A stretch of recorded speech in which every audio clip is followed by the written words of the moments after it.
जय महाराष्ट्र मित्रांनो. तर मित्रांनो, आज आपण पाहणार आहोत सांगली महानगरपालिकेचा सर्वे. म्हणजेच मित्रांनो, येत्या 1-1.5 महिन्यामध्ये जर सांगली महानगरपालिकेची निवडणूक झाली तर त्या निवडणुकीमध्ये कोणत्या पक्षाला किती जागा मिळणार आहेत आणि कोणत्या पक्षाची सत्ता ही सांगली महानगरपालिकेवर येणार आहे हे पाहणं आता महत्त्वाचं आहे. कारण मित्रांनो, या निवडणुकीमध्ये शरद पवार यांच्या राष्ट्रवादीमध्ये आता 2 गट झाले आहेत.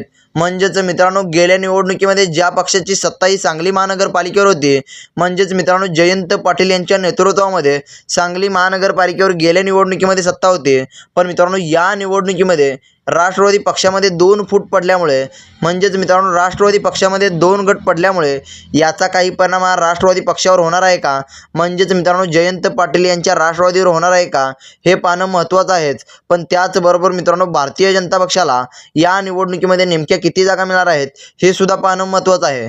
कारण मित्रांनो, आत्ताच झालेल्या नगरपालिकेच्या निवडणुकीमध्ये जर चांगल्या प्रकारचं यश हे भारतीय जनता पक्षाला मिळालं आहे. म्हणजेच मित्रांनो, जत पालिका असो किंवा आटपाडी नगरपालिका, या दोन्ही नगरपालिकेवर भारतीय जनता पक्षानं चांगल्या प्रकारचं वर्चस्व राखलं आहे. म्हणजेच मित्रांनो, गोपीचंद पडळकर यांच्या नेतृत्वामध्ये सांगली नगरपालिकेच्या निवडणुकीमध्ये जत आणि आटपाडी नगरपालिकेवर भारतीय जनता पक्षाला चांगल्या प्रकारचं यश मिळालेलं आहे. पण मित्रांनो, त्याचबरोबर जयंत पाटील यांनी सुद्धा आपला गड हा शाबूत ठेवलेला आहे. म्हणजेच मित्रांनो, आत्ताच झालेल्या नगरपालिकेच्या निवडणुकीमध्ये जयंत पाटील यांनी ईश्वरपूर आणि आष्टा नगरपालिकेवर एक हाती सत्ता ही शरद पवार यांच्या राष्ट्रवादीची आणली आहे. म्हणजेच मित्रांनो, जयंत पाटील यांचं सुद्धा वर्चस्व अजून टिकून असल्याचं पाहायला मिळालं आहे. त्यामुळे मित्रांनो, आता होणाऱ्या 1-1.5 महिन्यामध्ये जर सांगली महानगरपालिकेची निवडणूक आली तर त्या निवडणुकीमध्ये नेमकं काय होणार आहे हे पाहणं आता अतिशय महत्त्वाचं आहे. तर मित्रांनो, आता आपण वेळ न लावता लगेचच हे पाहूया की सांगली महानगरपालिकेवर एकूण नगरसेवकांची संख्या किती आहे ते आता आपण जाणून घेऊया. तर मित्रांनो, सांगली महानगरपालिकेवर एकूण नगरसेवकांची संख्या ही 78 आहे. म्हणजेच मित्रांनो, 78 ही सांगली महानगरपालिकेवर एकूण नगरसेवकांची संख्या आहे. पण मित्रांनो, पहिल्यांदा आता आपण हे बघूया की गेल्या निवडणुकीमध्ये, म्हणजेच मित्रांनो 2017 साली झालेल्या निवडणुकीमध्ये कोणत्या पक्षाला किती जागा मिळाल्या होत्या आणि कोणत्या पक्षाची सत्ता ही सांगली महानगरपालिकेवर आली होती ते आता आपण जाणून घेऊया. तर मित्रांनो, गेल्या निवडणुकीमध्ये सर्वाधिक जागा या भारतीय जनता पक्षाला मिळाल्या होत्या. म्हणजेच मित्रांनो, सुधीरदादा गाडगीळ यांच्या नेतृत्वामध्ये सर्वाधिक जागा या भारतीय जनता पक्षाला सांगली महानगरपालिकेवर मिळाल्या होत्या. म्हणजेच मित्रांनो, त्यांना गेल्या निवडणुकीमध्ये 41 जागा या सांगली महानगरपालिकेवर मिळाल्या होत्या. पण मित्रांनो, या निवडणुकीमध्ये याच्यापेक्षा काही जागा वाढणार आहे की नाही ते सुद्धा पाहणं महत्त्वाचं आहे.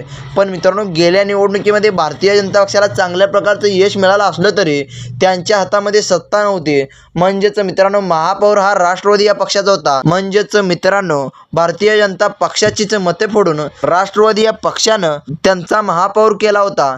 पण मित्रांनो, या निवडणुकीमध्ये तर तसं काही होणार आहे की नाही ते आता आपण पुढे पाहूया. तर मित्रांनो, याच्यानंतर आता आपण पुढचा पक्ष बघूया. म्हणजेच मित्रांनो, गेल्या निवडणुकीमध्ये 2 नंबरच्या जागा या कोणत्या पक्षाला मिळाल्या होत्या ते आता आपण बघूया. तर मित्रांनो, गेल्या निवडणुकीमध्ये 2 नंबरच्या जागा या काँग्रेस पक्षाला मिळाल्या होत्या. म्हणजेच मित्रांनो, गेल्या निवडणुकीमध्ये काँग्रेस या पक्षाला 20 जागा या सांगली महानगरपालिकेवर मिळाल्या होत्या. म्हणजेच मित्रांनो, त्यांना सुद्धा गेल्या निवडणुकीमध्ये चांगल्या प्रकारचं यश मिळालं होतं. पण मित्रांनो, या निवडणुकीमध्ये त्यांना इतकं तरी यश मिळणार आहे की नाही ते पाहणं महत्त्वाचं आहे. कारण मित्रांनो, आत्ताच झालेल्या नगरपालिकेच्या निवडणुकीमध्ये तर काँग्रेस या पक्षाला चांगल्या प्रकारचं यश मिळालं नसल्यामुळं आता येणाऱ्या महानगरपालिकेच्या निवडणुकीमध्ये मिळणार आहे की नाही ते तर आता आपण पुढे पाहणार आहोतच. पण मित्रांनो, या निवडणुकीमध्ये त्यांना याच्यापेक्षा काही जागा वाढणार आहेत की कमी होणार आहेत ते आता आपण पुढे पाहूया.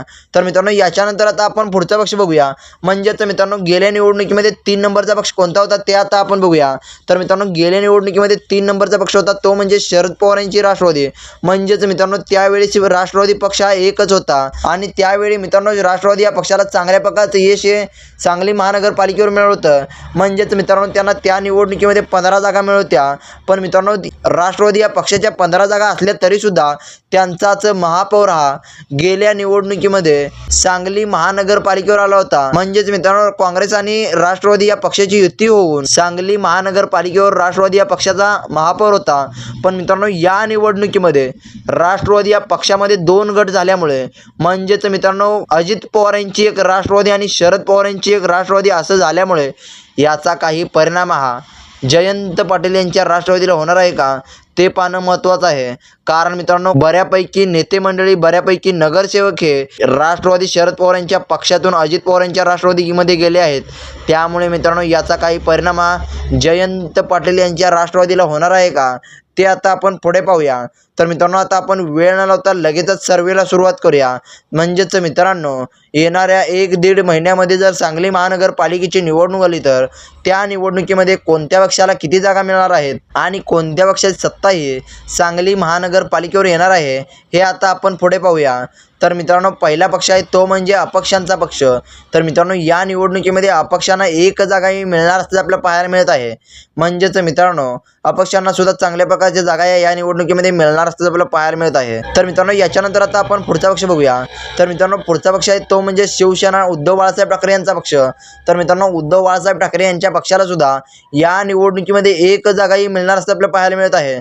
म्हणजेच मित्रांनो येणाऱ्या 1-1.5 महिन्यामध्ये जर सांगली महानगरपालिकेची निवडणूक आली तर त्या निवडणुकीमध्ये उद्धव ठाकरे यांच्या पक्षाचं खातं उघडणार असल्याचं आपल्याला पाहायला मिळत आहे.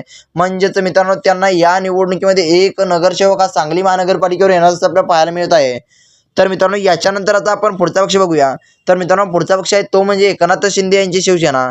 तर मित्रांनो एकनाथ शिंदे यांच्या शिवसेनेला सुद्धा चांगल्या प्रकारचं यश हे सांगली महानगरपालिकेवर मिळणार आहे की नाही, कारण मित्रांनो सांगली जिल्ह्यामध्ये सुद्धा चांगल्या प्रकारचं लक्ष एकनाथ शिंदे यांच्या शिवसेनेनं घातलं आहे.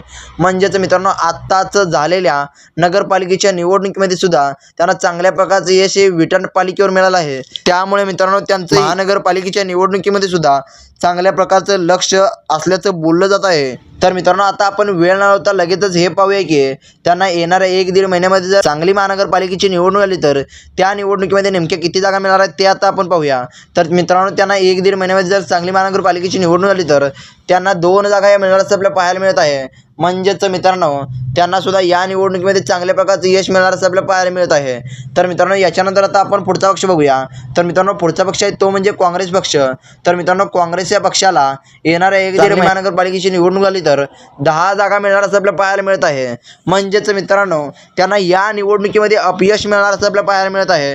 कारण मित्रांनो त्यांचं सांगली जिल्ह्यामध्ये इतकं वर्चस्व नसल्यामुळे आणि त्याचबरोबर मित्रांनो काँग्रेसच्या पक्षातून बऱ्यापैकी मोठमोठे नेते फुटल्यामुळे, म्हणजेच मित्रांनो जयश्री वहिनी असो किंवा मित्रांनो पृथ्वीराज बाबा पाटील हे मोठे मोठे नेते फुटल्यामुळे या निवडणुकीमध्ये त्यांना मोठं अपयश मिळणार असं आपल्याला पाहायला मिळत आहे. कारण मित्रांनो 20 नगरसेवक हे सांगली महानगरपालिकेवर त्यांचे निवडून आले होते, पण मित्रांनो या निवडणुकीमध्ये त्यांचे 10 नगरसेवक म्हणजे त्यांना या निवडणुकीमध्ये अपयशच मिळणार असं आपल्याला पाहायला मिळत आहे. तर मित्रांनो याच्यानंतर आता आपण पुढचा पक्ष बघूया. तर मित्रांनो पुढचा पक्ष आहे तो म्हणजे अजित पवार यांची राष्ट्रवादी. तर मित्रांनो अजित पवार यांच्या राष्ट्रवादीला येणाऱ्या 1-1.5 महिन्यामध्ये जर सांगली महानगरपालिकेची निवडणूक आली तर त्या निवडणुकीमध्ये नेमक्या किती जागा मिळणार आहेत ते पाहणं महत्त्वाचं आहे.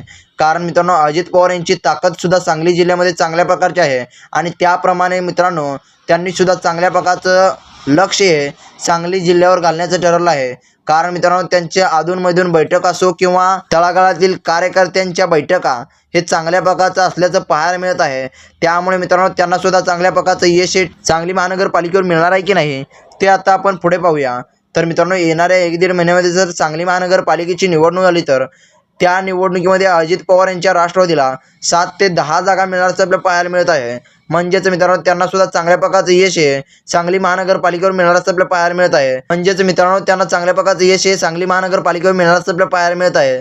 पण मित्रांनो इतके नगरसेवक आजी माजी राष्ट्रवादी शरद पवार यांच्या पक्षातून फुटून अजित पवार यांच्या राष्ट्रवादीमध्ये आले तरीसुद्धा त्यांना इतकं काही चांगल्या प्रकारचं यश मिळालं नसल्याचं आपल्याला पाहायला मिळत आहे. कारण मित्रांनो त्यांच्या पक्षामध्ये बऱ्यापैकी आजी माजी नगरसेवक हे त्यांच्या पक्षामध्ये प्रवेश केले होते. त्यामुळे मित्रांनो याच्यापेक्षा चांगल्या प्रकारचं यश हे त्यांना सांगली महानगरपालिकेवर मिळालं असे त्यांची आशा होती. पण मित्रांनो इतकंच यश हे त्यांना मिळणार असं आपल्याला पाहायला मिळत आहे. तर मित्रांनो याच्यानंतर आता आपण पुढचा पक्ष बघूया. तर मित्रांनो पुढचा पक्ष आहे तो म्हणजे शरद पवार यांची राष्ट्रवादी.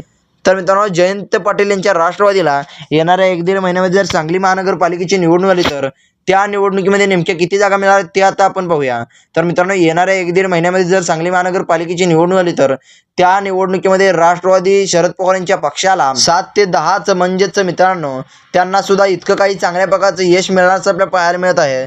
कारण मित्रांनो त्यांना गेल्या निवडणुकीमध्ये तर चांगल्या प्रकारचं यश मिळालं होतं. म्हणजेच मित्रांनो त्यांना दोघं एकत्र असताना 15 जागा या गेल्या निवडणुकीमध्ये मिळाल्या होत्या. पण मित्रांनो या निवडणुकीमध्ये त्यांना इतकं काही चांगल्या प्रकारचं यश मिळणार नसलं आपल्याला पाहायला मिळत आहे. म्हणजेच मित्रांनो त्यांना सुद्धा या निवडणुकीमध्ये अपयश मिळणारच आपल्याला पाहायला मिळत आहे.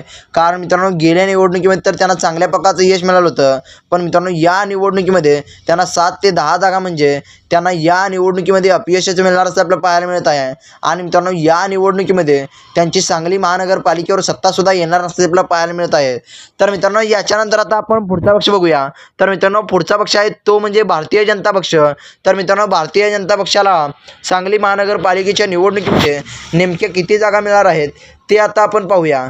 कारण मित्रांनो गेल्या निवडणुकीमध्ये तर सांगली महानगरपालिकेवर भारतीय जनता पक्षाला चांगल्या प्रकारचं यश मिळालं होतं, पण मित्रांनो गेल्या निवडणुकीमध्ये त्यांची सत्ताही सांगली महानगरपालिकेवर आली नव्हती. पण मित्रांनो या निवडणुकीमध्ये जर त्यांना चांगल्या प्रकारचं यश हे सांगली महानगरपालिकेवर मिळणार आहे का ते आता आपण पुढे पाहूया. तर मित्रांनो येणाऱ्या 1-1.5 महिन्यामध्ये जर सांगली महानगरपालिकेची निवडणूक झाली त्या निवडणुकीमध्ये भारतीय जनता पक्षाला 40 ते 50 जागा मिळणारच आपल्याला पाहायला मिळत आहे. म्हणजेच मित्रांनो त्यांना सुद्धा या निवडणुकीमध्ये चांगल्या प्रकारचं यश मिळणारच आपल्याला पाहायला मिळत आहे. म्हणजेच मित्रांनो सांगली महानगरपालिकेवर भारतीय जनता पक्षाचा जो भगवा झेंडा फडकण्याचं आपल्याला पाहायला मिळत आहे. म्हणजेच मित्रांनो या निवडणुकीमध्ये सांगली महानगरपालिकेवर भारतीय जनता पक्षाचाच महापौर हा निवडून येणार असं आपल्याला पाहायला मिळत आहे. तर मित्रांनो तुम्हाला काय वाटतंय, खरंच भारतीय जनता पक्षाला चांगल्या प्रकारचं यश आहे सांगली महानगरपालिकेवर मिळालं का? म्हणजेच मित्रांनो 40 ते 50 जागा या भारतीय जनता पक्षाला सांगली महानगरपालिकेवर मिळतील का हे तुम्ही कमेंट करून सांगा. आणि त्याचबरोबर मित्रांनो जयंत पाटील यांच्या पक्षाला म्हणजेच मित्रांनो शरद पवार यांच्या राष्ट्रवादीला 7 ते 10 जागा या सांगली महानगरपालिकेवर मिळणार आहेत की याच्यापेक्षा काही जागा वाढणार आहेत हे सुद्धा तुम्ही कमेंट करून सांगा. आणि त्याचबरोबर मित्रांनो अजित पवार यांच्या राष्ट्रवादीला सुद्धा इतक्याच जागा सांगली महानगरपालिकेवर मिळणार आहे का हे सुद्धा तुम्ही कमेंट करून सांगा. आणि मित्रांनो तुम्हाला काय वाटतंय, कोणत्या पक्षाला किती जागा मिळणार आहेत आणि कोणत्या पक्षात सत्ता ही सांगली महानगरपालिकेवर येणार आहे हे तुम्ही कमेंट करून सांगा. तर मित्रांनो तुम्हाला जर आपला व्हिडिओ आवडला असेल तर व्हिडिओला लाईक करून चॅनलला सबस्क्राईब करायला विसरू नका. कारण मित्रांनो अशाच प्रकारचे नवनवीन व्हिडिओ आपल्या चॅनलवर येत असतात. त्यामुळे मित्रांनो आपल्या चॅनलला सबस्क्राईब करायला विसरू नका. धन्यवाद मित्रांनो. जय हिंद, जय महाराष्ट्र.